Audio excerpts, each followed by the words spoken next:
പെരിയയിലെ വിധിയിൽ ഷാഫി പറമ്പിൽ MP മാധ്യമങ്ങളെ കാണുകയാണ്. പ്രതികളും അർഹിക്കാത്ത കൃത്യവുമായിരുന്നു ശരത് ലാലിന്റെയും കൃപേഷിന്റെയും കൊലപാതകവുമായി ബന്ധപ്പെട്ടുണ്ടായത്. ഒരു തരം സഹതാപവും അവർ അറിയിക്കുന്നില്ല, ഒരു തരം സഹതാപം ആ കൃത്യവും അറിയിക്കുന്നില്ല. അതുകൊണ്ട് തന്നെ പരമാവധി ശിക്ഷ ആ പ്രതികൾക്ക് കിട്ടണമെന്ന് തന്നെയാണ് സമാധാനം പുലരണമെന്ന് ആഗ്രഹിക്കുന്ന മുഴുവൻ മലയാളികളും ആഗ്രഹിച്ചത്. 19ഉം 23ഉം വയസ്സുള്ള 2 ചെറുപ്പക്കാരാണ് ക്രൂരമായി കൊല ചെയ്യപ്പെട്ടത്. ആ കൊലപാതകം ഒരു സംഘട്ടനത്തിലോ ഒരു സംഘർഷത്തിലോ ഉണ്ടായതോ അല്ല. സ്ഥലവും നാളും തീയവും കുറിച്ച് ആളുകളെ തീരുമാനിച്ച് അവിടെ കൊണ്ടുവന്ന് പാർട്ടി പ്ലാൻ ചെയ്ത് ഞാൻ മുമ്പ് പറഞ്ഞതുപോലെ പാർട്ടി തിരക്കഥ എഴുതി CPM അഭിനേതാക്കളെ വിട്ട് CPM സംവിധാനം ചെയ്ത് നടപ്പിലാക്കിയ ഒരു കൊലപാതകമാണ്. ഇതോടെ തെളിഞ്ഞത് ഈ കൊലപാതകത്തിലെ CPMന്റെ പങ്കാണ് പ്പെട്ടിട്ടുള്ളത്. CPM നടത്തിയ കൊലപാതകം എന്ന് തന്നെയാണ് ഇതിനെ വിളിപ്പിക്കേണ്ടത്. വേറെ ഒരു കാരണവും രാഷ്ട്രീയമല്ലാതെ അതിനില്ല. പാർട്ടിക്ക് പങ്കില്ല എന്ന് അവരുടെ പച്ചക്കള്ളം ജനങ്ങളുടെ മുമ്പിൽ ഒരിക്കൽ കൂടെ പൊളിഞ്ഞിരിക്കുകയാണ്. ഇരട്ട ജീവപര്യന്തം പരമാവധി ആളുകൾക്ക് ലഭിക്കേണ്ടിയിരുന്ന ഒരു കൃത്യമാണ് അവരവിടെ നടത്തിയത്. ശിക്ഷയുടെ കാഠിന്യം അതിനെ സംബന്ധിച്ചുള്ള നിയമവിദഗ്ധരുമായിട്ട് ആലോചിച്ച് അതിന്റെ ബാക്കി കാര്യങ്ങൾക്കും ഫോളോ അപ്പ് ഉണ്ടായിരിക്കും. അതുപോലെ തന്നെ ഗൂഢാലോചനയിൽ പങ്കാളികളായവരും ഇവിടെ രക്ഷപ്പെടുത്താൻ നോക്കി ഇതിന്റെ ഭാഗമായ മുൻ MLA ഉൾപ്പെടെയുള്ള ആൾക്കാരെ രക്ഷിക്കാൻ വേണ്ടിയാണ് ഖജനാവിലെ പണം ഉപയോഗിച്ച് കേസ് CBIക്ക് വിടുന്നതിനെ അട്ടിമറിക്കാൻ CPM ശ്രമിച്ചത്. ആ അട്ടിമറി ശ്രമത്തെ കൂടിയാണ് ഇവിടെ പരാജയപ്പെടുത്തിയിരിക്കുന്നത്. വിധി വരുന്നത് പ്രതികൾക്കെതിരെ മാത്രമല്ല, വിധി വന്നിരിക്കുന്നത് കേരളത്തിന്റെ മുഖ്യമന്ത്രിക്കെതിരെ കൂടിയാണ്, പിണറായി വിജയനെതിരെ കൂടിയുള്ള വിധിയാണ്. കാരണം ഈ വിധി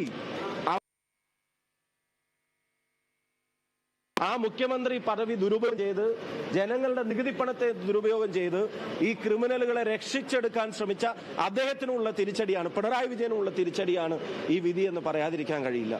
കൂടുതൽ കാര്യങ്ങൾ വക്കീലുമായിട്ടും അവിടുത്തെ അതിന്റെ കാര്യങ്ങൾക്ക് നേതൃത്വം നൽകിയ ആളുകളുമായി സംസാരിച്ചിട്ട് വിധിയെപ്പറ്റി കൂടുതൽ കാര്യങ്ങൾ പ്രതികരിക്കും.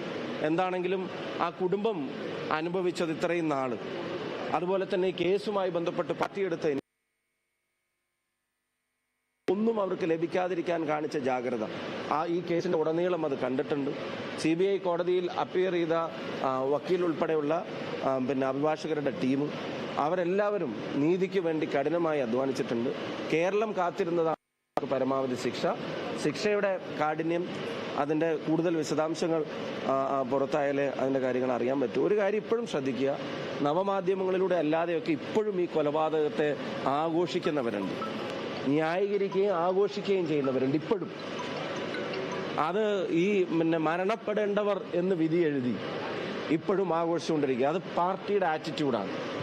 കാരണം ഗവൺമെന്റ് തന്നെ ക്രിമിനലുകളുടെ രക്ഷയ്ക്ക് വേണ്ടി കോടിക്കണക്കിന് രൂപ നികുതി പണം ഉപയോഗിക്കുന്നത് അണികൾക്ക് കിട്ടുന്ന മെസ്സേജ് എന്ത് വില കൊടുത്തും സംരക്ഷിക്കേണ്ടത് ഈ പ്രതികളെയാണ് എന്നുള്ളതാണ്.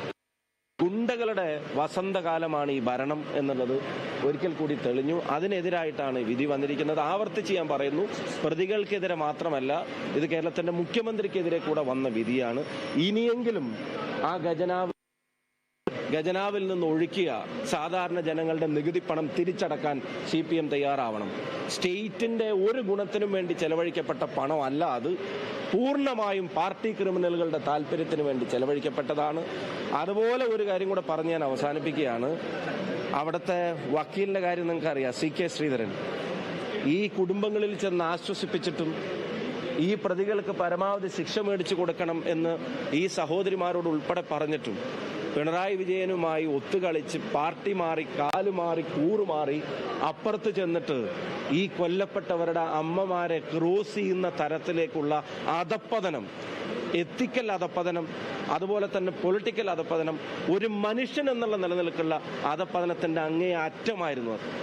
അപ്പൊ ഈ മുൻ MLA ഉൾപ്പെടെ രക്ഷിക്കാൻ പിണറായി വിജയൻ കണ്ട വഴിയായിരുന്നു അത്.